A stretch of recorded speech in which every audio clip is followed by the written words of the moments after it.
नमस्कार दोस्तों, this is वरलक्ष्य Sunil Kushwaha. और दोस्तों आज हम बात करेंगे ओबीसी रिजर्वेशन के बारे में, क्योंकि 2 दिन पहले ही एक डिसीजन आया है सुप्रीम कोर्ट का। उन्होंने बोला है कि जो मध्य प्रदेश में 27% जो ओबीसी रिजर्वेशन दिया गया है वो गलत दिया गया है, और उसको खारिज कर दिया गया कि आप 27% ओबीसी आरक्षण नहीं दे सकते। तो क्या है ये पूरा मामला, मैं आपको शुरू से समझाता हूँ। थोड़ा सा पास्ट में चलते हैं, हिस्ट्री में चलते हैं और बहुत अच्छे से देखते हैं। दोस्तों ये जो वीडियो है ये आपका फॉरेस्ट गार्ड, पटवारी, सब इंस्पेक्टर, एमपीपीएससी और इसके अलावा जो और भी एग्जाम होते हैं स्टेट गवर्नमेंट या फिर इंडिया गवर्नमेंट के अंडर में, तो उन सब के लिए एप्लीकेबल है, क्योंकि बहुत इंपॉर्टेंट इन्फॉर्मेशन मैं आपको प्रोवाइड कराने वाला हूँ। दोस्तों क्या है पूरा मामला देखिए।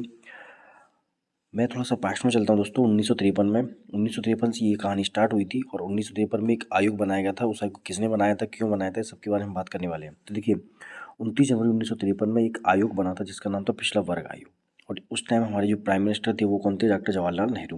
अब ये बनाया क्यों गया था, तो दोस्तों आपको पता है कि 1931 में फाइनली जनगणना कंप्लीट करी गई थी। और 1931 में बताया गया था कि जो 52 पॉपुलेशन है वो बिलोंग करती है बैकवर्ड कास्ट से।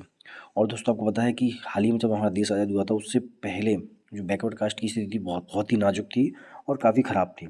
तो उसके उत्थान के लिए इस आयोग को बनाया गया था कि आप जाके जांच करिए और हमको बताइए जांच करके कि कितना उसको रिजर्वेशन दिया जाना चाहिए और क्या हिसाब से दिया जाना चाहिए। तो इसके रिगार्डिंग 29 जनवरी 1953 को जो आयोग बना था उसको बोलते हैं काकतिलकर आयोग। काकतिलकर जो थे इसके अध्यक्ष थे, और जनरली जो अध्यक्ष होता है उसी के नाम पर उस आयोग का नाम रख दिया जाता है। तो इसका नाम रखा गया था, वो रखा गया था काकतिलकर आयोग।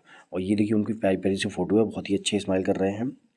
अब इन्होंने अपनी जो रिपोर्ट है 30 मार्च 1955 को प्रस्तुत की गई थी, और इसमें रिपोर्ट में क्या गया था कि जातिगत गणना, सभी महिलाओं को पिछड़ी श्रेणी में रखना, पिछड़े वर्ग के योग्य छात्रों के लिए टेक्निकल एवं प्रोफेशनल संस्थान है ना, उसमें 70% रिजर्वेशन देना, ठीक है। और जो सरकारी एवं स्थानीय निकायों में की नौकरियों में पिछले वर्गों के लिए श्रेणी 1 में 25% और 2 में 33% रिजर्वेशन देना। ये डाटा आपको याद रखना बहुत कंपलसरी नहीं है दोस्तों, लेकिन फिर भी एक नॉलेज के लिए मैं आपको बता देता हूँ। और जो चतुर्थ श्रेणी की जो भर्तियाँ हैं उसमें 40%, 3 और 4 के लिए 40% आरक्षण देने का इस आयोग ने सिफारिश करी। तो ये आयोग की सिफारिश थी। मतलब यहाँ आप स्पष्ट देखिएगा कि ओबीसी आरक्षण को अच्छा खासा रिजर्वेशन की मांग की गई थी। लेकिन दोस्तों नेहरू जी जो थे उन्होंने इनकी आयोग की जो सिफारिश उसको खारिज कर दिया और इसको ठंडी बस्ती में डाल दिया। जब मोरारजी देसाई की सरकार आई, और ये पहले दोस्तों सरकार चली थी कांग्रेस की, उसके बाद में ये पहली गैर कांग्रेसी सरकार बनी थी। तो दोस्तों इसमें क्या हुआ था देखिए। भारत में जब 1979 में प्रधानमंत्री मोरारजी देसाई के तहत जो जनता पार्टी आई थी उसने एक आयोग बनाया था, कौन सा, मंडल आयोग। और ये ओबीसी के लिए बनाया था कि ओबीसी को रिजर्वेशन कितना देना चाहिए, क्यों क्यों देना चाहिए, किस हिसाब से देना चाहिए, उसके लिए बनाया था। तो इसने अपनी रिपोर्ट 1980 में प्रस्तुत की।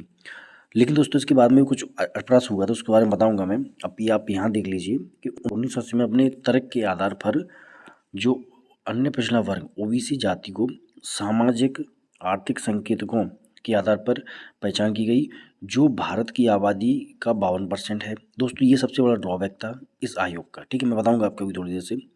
और अन्य जो पिछड़ा वर्ग ओबीसी जो है उसके सदस्यों को केंद्र सरकार एवं सार्वजनिक क्षेत्रों के उपक्रमों के तहत 27%, दोस्तों याद रखिएगा यही वो 27% है जो आपको अभी कोर्ट में चल रहा है। 27% नौकरियों के आरक्षण दिया जाए तथा इस प्रकार अनुसूचित जाति, अनुसूचित जनजाति और अन्य पिछड़ा वर्ग का जो रिजर्वेशन था वो दोस्तों 49 पॉइंट कुछ था, ठीक है, वो इतना हो गया था।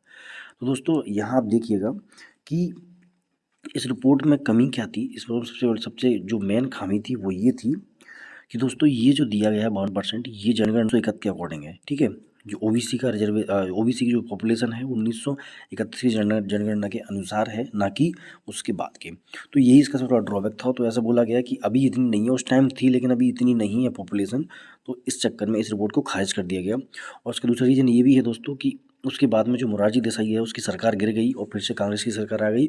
तो फिर जब वो हमारी जो इंदिरा गांधी और राजीव गांधी की सरकार आई थी तो उन्होंने इसको ठंडे बस्ते में डाली। उनको पता था कि यदि इस मुद्दे को उठाएंगे तो देश में दंगे होंगे और बहुत खून खराबा तमाम जो चीज़ें हैं वो देखने को मिलेंगी, इसलिए उन्होंने इस चीज़ को ठंडे बस्ते में डाल दिया।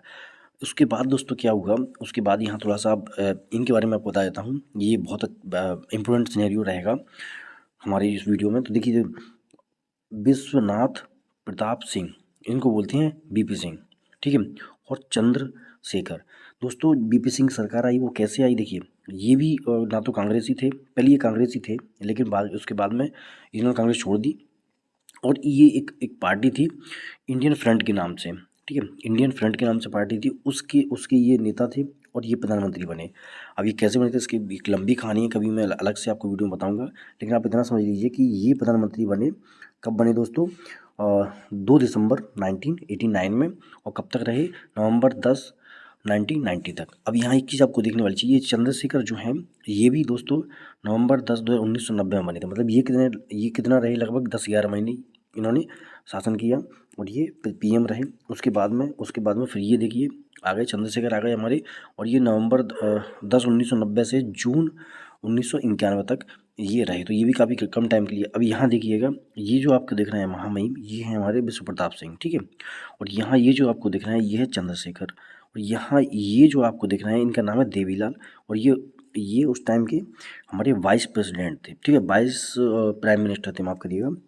तो यहाँ देखिए इन दोनों में आपस में चल रही थी, एक्चुअली में ये दोनों एक ही पार्टी से थे, लेकिन इन दोनों में आपस में भयंकर चल रही थी कि मैं पीएम बनूंगा या मैं पीएम बनूंगा। ये बन गए पीएम, फिर इनकी सरकार गिराने के बाद में इन्होंने हाथ मिलाया हमारे जो विरोधी पार्टी थे उससे, और फिर उसके बाद में ये सीएम बने। और दोस्तों यहाँ देखिए ये कैसे बने सीएम, मैं इनके बारे में थोड़ा सा आपको बता देता हूँ, विश्व प्रताप सिंह कैसे सीएम बने। दोस्तों उस टाइम आपको पता है कि कांग्रेस की सरकार बहुत भयंकर पावर में थी, कि वो बहुत अच्छे वोटों से जीत रही थी। उसकी जब विश्व प्रताप सिंह जब सीएम बने, उस टाइम पूरी जो छोटी मोटी पार्टी थी, जितनी भी पार्टी थी देश में, सब एक होके कांग्रेस के विरोध में उन्होंने चुनाव लड़ा, और उसके बाद में ये बहुत मतलब बहुत मुश्किल से पीएम बन पाए थे, ठीक है। और दोस्तों इन्हीं के शासन काल में आपने सुना होगा कि रामरथ नाम की एक जो हमारे आडवाणी जी हैं, उन्होंने 1990 के आसपास, 92 के आसपास, सॉरी 90 के ही आसपास, एक रामरथ करके एक रथ चलाया था, और वो अयोध्या में जो हुआ थी घटना उसके रिगार्डिंग था, तो अब वो कभी भी अलग से बताऊंगा मैं आपको, तो उसके रिगार्डिंग ये पूरा चल रहा था। अब दोस्तों बीपी सिंह की ही एक क्या बनी, समिति बनी, और दोस्तों देखिए क्या उसके बाद देखिए दोस्तों, जो बीपी सिंह की जब सरकार बनी तो उन्होंने क्या किया कि जो मंडल आयोग की जो रिपोर्ट थी उसको फिर से उठाया, और इसके भी रीजन थे कुछ।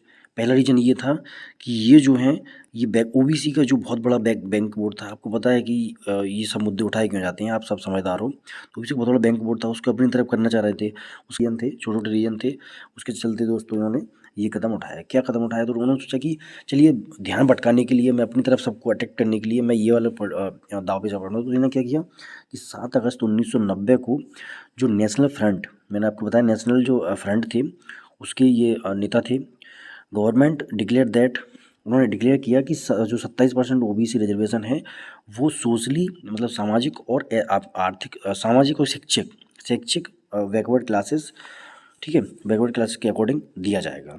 तो ये मतलब जो जॉब वगैरह में सेंट्रल लेवल पर पब्लिक जो सेक्टर हैं उनमें ओबीसी को 27% आरक्षण दिया जाएगा। ये किसने कहा था, ये बीपी सिंह की जो गवर्नमेंट थी उन्होंने डिक्लेयर कर दिया कि हाँ हम देंगे। उसके बाद में दोस्तों और भी हमें बहुत अच्छी घटना हुई, मैं आपको बताऊंगा।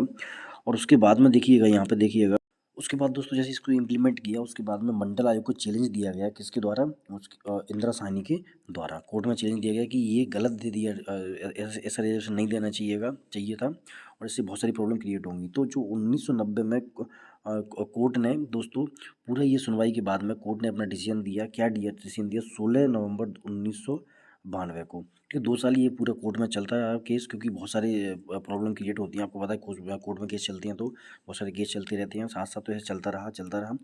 और देखिए दोस्तों यहाँ 16 नवंबर 1992 को उन्होंने सुप्रीम कोर्ट जो है उन्होंने ऑर्डर दिया, क्या ऑर्डर दिया कि जो 27% ओबीसी आरक्षण है वो बिल्कुल सही है, उसको सही करार दिया गया और उसको बनाए रखने का आदेश दिया। तो दोस्तों मध्य प्रदेश में ये जो आयोग था ओबीसी आयोग, वो कैसे बना, और जो मध्य प्रदेश का रिजर्वेशन था, क्योंकि हम एमपी के लिए स्पेशली पढ़ रहे हैं, एमपीपीएससी और फॉरेस्ट गार्ड सब इंस्पेक्टर वगैरह इनके लिए, और तो स्पेशली एमपी का जो आयोग था उसमें इसका क्या इम्पैक्ट पड़ा। तो देखिए दोस्तों एक एक करके हम देखते हैं। मध्य प्रदेश में जो रिजर्वेशन था मध्य प्रदेश में, उसका जो दृष्टिकोण था वो था सामाजिक और शैक्षणिक आधार पर, इसको आर्थिक आधार पर नहीं माना गया था, सामाजिक और शैक्षणिक आधार पर ही उसमें मतलब एमपी में रिजर्वेशन दिया जा रहा था, ठीक है। उसके बाद में 14 अगस्त 1993 को राष्ट्रीय पिछड़ा वर्ग आयोग का गठन हुआ, और दोस्तों ये एक सांविधिक निकाय के रूप में बनाया गया। आपको पता है दोस्तों 2 निकाय होते हैं, एक संवैधानिक निकाय होता है, एक सांविधिक। संवैधानिक निकाय वो होता है जिस निकाय का वर्णन हमारे संविधान में दिया हो, संविधान के किसी आर्टिकल में दिया हो, उसको हम संवैधानिक निकाय बोलते हैं। और सांविधिक निकाय दोस्तों वो होता है कि आप एक विल बनाकर और उसको अधिनियम के रूप में चलाओ, ठीक है, अधिनियम के रूप में वो कार्य करता है, लेकिन उसका जिक्र संविधान में कहीं नहीं होता है। तो दोस्तों आर्टिकल 340 में राष्ट्रपति को ये पावर दी गई है कि वो किसी निकाय का गठन कर सकता हो। तो राष्ट्रपति जी ने राष्ट्रीय पिछड़ा वर्ग आयोग का गठन किया। उसके जो नेक्स्ट दोस्तों रहा क्या रहा कि संवैधानिक दर्जा 2018 में इसको मिला, और ये आर्टिकल जो था आर्टिकल 338B में से जोड़ा गया, और ये संविधान का 102वां संविधान संशोधन था, ठीक है। अब दोस्तों 38B में है, तो 38 में क्या है, 38 में अनुसूचित जाति आयोग है, और 38A में अनुसूचित जनजाति आयोग है, और 38B में जोड़ा गया किसको, ओबीसी आयोग को। दोस्तों इसको संविधान का दर्जा कब मिला, 2018 में मिला, ये आपको याद रखना होगा। इससे पहले ये सांविधिक निकाय था। अब देखिए दोस्तों जो प्रेजेंट में चल रहा है उसको हम कैसे रिलेट करें। तो देखिए 8 जून 1994 की ये आपको राजपत्रिका आपको दिख रहा होगा, 8 जून 1994 का है। और दोस्तों यहाँ जो ओबीसी था उसको देखिए, यहाँ देखिए प्रथम वर्ग तथा द्वितीय वर्ग के जो पद थे उसमें ओबीसी को रिजर्वेशन दिया गया था 14% का, और तृतीय और चतुर्थ श्रेणी में के पद थे उसमें भी ओबीसी को 14% का रिजर्वेशन दिया गया था। और तभी से दोस्तों हमारे मध्य प्रदेश में 14% ओबीसी का रिजर्वेशन चलता आ रहा है, ठीक है दोस्तों। इतना आप यहाँ तक आपको मुझे लगता है क्लियर हो गया है। काफ़ी लंबी क्लास होगी, लेकिन दोस्तों बस 2-3 मिनट में खत्म हो जाएगी। अब देखिए दोस्तों एक्चुअल में क्या चल रहा है, एक्चुअल में चल ये रहा है कि जो मध्य प्रदेश में ओबीसी वर्ग को 27% आरक्षण देने की कमलनाथ ने बिल पेश किया। यदि कब किया आपको डेट बता देता हूँ, ये 23 जुलाई 2019 की खबर है। और इस बिल में बोला गया कि 14% जो ओबीसी का रिजर्वेशन मिल रहा है हम उसको 27% देंगे। जो मंडल आयोग ने रिकमेंडेशन किया था 27% का हम उसको इम्प्लीमेंट करेंगे। और यही देखिए मध्य प्रदेश जो विधानसभा थी उसमें 23 जुलाई 2019 को मंगलवार को ओबीसी आरक्षण 14% फीसदी से बढ़ाकर 27% करने की विधेयक पास हो गया। तो इस विधेयक को दोस्तों पास कर दिया गया, और सदन में मध्य प्रदेश लोक सेवा संशोधन विधेयक सर्वसम्मति से पारित किया गया। अब मध्य प्रदेश में ओबीसी को 14% की फीसदी 27% आरक्षण दिया जाएगा। दोस्तों ये कमलनाथ सरकार ने उस टाइम किया था। उसके बाद देखिए दोस्तों आ गए क्या, एमपी इलेक्शन। आपको पता है कि उसके बाद कमलनाथ सरकार गिर गई, और उसके बाद जब उपचुनाव हुए तो उसमें बीजेपी की सरकार बन गई, ठीक है। उसके बाद दोस्तों हमारे मध्य प्रदेश में पंचायती जो इलेक्शन थे वो वैसे ही 2 से 3 से दोस्तों 3.5 साल, ठीक है, 3 से 3.5 साल के समथिंग लेट हो गए थे। अब दोस्तों ये लेट हो गए थे तो जो याचिकाकर्ता थे उन्होंने हाई कोर्ट में याचिका लगाई थी कि जल्दी से जल्द इलेक्शन कराया जाए, क्योंकि यदि किसी जगह इलेक्शन नहीं होता इसका मतलब ये है कि वहाँ का जो ये संविधान के अकॉर्डिंग नहीं है, ये संविधान के खिलाफ है, इसलिए इलेक्शन करना संवैधानिक अधिकार है। तो उसके कारण कोर्ट का ऑर्डर था कि आप जल्द से जल्द अपने राज्य में चुनाव कराइए, ठीक है। और इलेक्शन जो था वो इसमें प्रॉब्लम क्या क्रिएट हुई थी कि चुनाव कराने की बहुत अच्छी बात है 2022 में पंचायती इलेक्शन होने थे, और ये जो इलेक्शन थे ये पुराने रोस्टर के अकॉर्डिंग हो रहे थे, मतलब इसमें परिसीमन जो था उसको नहीं इंक्लूड किया गया था। इसके साथ में दोस्तों जो रिजर्वेशन था वो 2014 के अकॉर्डिंग ही चल रहा था, जबकि हमारी कमलनाथ सरकार ने बोल दिया था कि 2019 में बोला था कि जो ओबीसी है उसको 27% रिजर्वेशन दिया जाएगा, जो कि पंचायत के इलेक्शन में नहीं मिल रहा था। तो उसके रिगार्डिंग देखिए आपको पता है कि दोनों ही पॉलिटिकल पार्टी हैं, बहुत अच्छी पार्टी हैं और बहुत ही पावरफुल पार्टी हैं। तो दोनों को ये करना था कि हम भी चाहते हैं 27%, बीजेपी का कहना था, कांग्रेस का कहना था कि हम भी चाहते हैं 27%। और दोस्तों हाईकोर्ट का ये कहना था कि आपको जल्द से जल्द आपको इलेक्शन करानी है, ठीक है। आप इलेक्शन में बिल्कुल देरी मत कीजिए, बहुत लगभग 3 साल लेट हो गए हैं और ये संविधान के खिलाफ है। तो आनंद फानंद में दोस्तों बिना परिसीमन के पुराने रोस्टर के अकॉर्डिंग ही मध्य प्रदेश में चुनाव कराने की घोषणा कर दी गई। अब दोस्तों इसको जो हमारी कमलनाथ सरकार थी उसने 27% आरक्षण दिया था, और जो ओबीसी वर्ग था वो नाराज हो गया और उसने ये कहा था कि हम तो 27% आरक्षण हमें चाहिए, और मंडल आयोग की जो सिफारिश थी उसके अकॉर्डिंग हमें ओबीसी रिजर्वेशन चाहिए। अब दोस्तों यदि जो बीजेपी सरकार है वो बोल देती कि नहीं हम तो इलेक्शन कराएंगे और सभी 14% पे कराएंगे, तो उनको बहुत सारा नुकसान होता है। आपको पता है कि इलेक्शन कैसे चलते हैं। इसके रिगार्डिंग दोनों ने कहा कि नहीं हम भी चाहते 27%, और उन्होंने कहा हम भी चाहते 27%, दोनों पार्टी ने। अब दोनों पार्टी चलेगी कोर्ट डिसाइड करेगा। तो कोर्ट से स्टे लेकर आए थे कि हमें स्टे लेना है चुनाव पर, क्योंकि हम चाहते हैं कि चुनाव जो है 27% ओबीसी रिजर्वेशन पर हो। तो कोर्ट ने स्टे दे दिया कि आप स्टे अच्छी बात है कि, लेकिन आप इसको जो आपका सरकारी मैटर है आप इसको जल्दी सॉल्व करिए, और उसके बाद हमारे पास दिया ये, लेकिन 50% से ज़्यादा रिजर्वेशन नहीं होना चाहिए। इसके बाद में दोस्तों यहाँ देखिएगा मध्य प्रदेश जो हाईकोर्ट थी, उस हाईकोर्ट में देखिए इलेक्शन भी हो गए बढ़िया, इलेक्शन पूरे कंप्लीट हो गए। वो कंप्लीट इलेक्शन भी कैसे कराया आपको पता है कि उसकी गणना कराई थी, जातिवाद आधार पर गणना कराई थी, उसके बाद में अलग अलग तरीके से बहुत सारी उसमें प्रोसेस हुई और इलेक्शन करा दिए गए। अब दोस्तों किसी ने हाईकोर्ट में लगा दिया कि नहीं, मध्य प्रदेश जो हाईकोर्ट है उसमें एक याचिका लगाई गई। याचिका ये थी कि ओबीसी जो रिजर्वेशन है वो 70% दे दिया, आपने अच्छी बात है, लेकिन 50% जो रूल्स है रिजर्वेशन का उससे एक्सीड हो गया है, ठीक है। एमपी में 50% से ज़्यादा आरक्षण हो रहा है। तो इसके रिगार्डिंग क्या हुआ, इसके रिगार्डिंग हुआ ये कि जो हाई कोर्ट है उसने बोल दिया कि आप ओबीसी को 27% आरक्षण नहीं दे सकते, ठीक है। आपको 50% आरक्षण की जो वो है रूल्स है वो आपको बनाए रखना होगा, चाहे आप कुछ भी करिए। उसके बाद में जब ये हाई कोर्ट से कोई केस हार गए, हाई कोर्ट का जब फाइनल डिसीजन आया तो उसने बोल दिया कि उसने क्या किया कि government ordered to hike OBC reservation from 40 to 27% has refuse to vacate, मतलब जो उसने किसने कोर्ट ने उसको रिफ्यूज़ कर दिया कि आप ऐसा नहीं कर सकते। उसके बाद में जो गवर्नमेंट थी वो गई हमारी सुप्रीम कोर्ट, और सुप्रीम कोर्ट ने दोस्तों परसों ही, आप ये डेट दे सकते हो 16 दिसंबर 2022, मतलब परसों ये डिसीजन आया। डिसीजन क्या आया कि मध्य प्रदेश सरकार नौकरियों में और शैक्षणिक संस्थाओं में दाखिला के लिए ओबीसी आरक्षण 14% फीसदी से बढ़ा 70% किए जाने पर। अब दोस्तों ये कि हमारा जो गवर्नमेंट है वो गई थी हाई कोर्ट के पास कि जो सुप्रीम कोर्ट के पास गई कि हाई कोर्ट का जो ऑर्डर है आप उस पर स्टे दीजिए हमें, कि उन्होंने कहा था कि नहीं आप ओबीसी 70% नहीं दे सकते, तो मैं उस पर हमें स्टे चाहिए। तो जो हमारा सुप्रीम कोर्ट है उसने मना कर दिया कि मैं उस पर हाई कोर्ट का जो ऑर्डर है उस पर स्टे नहीं देंगे, उन्होंने जो ऑर्डर दिया है वो सही दिया है।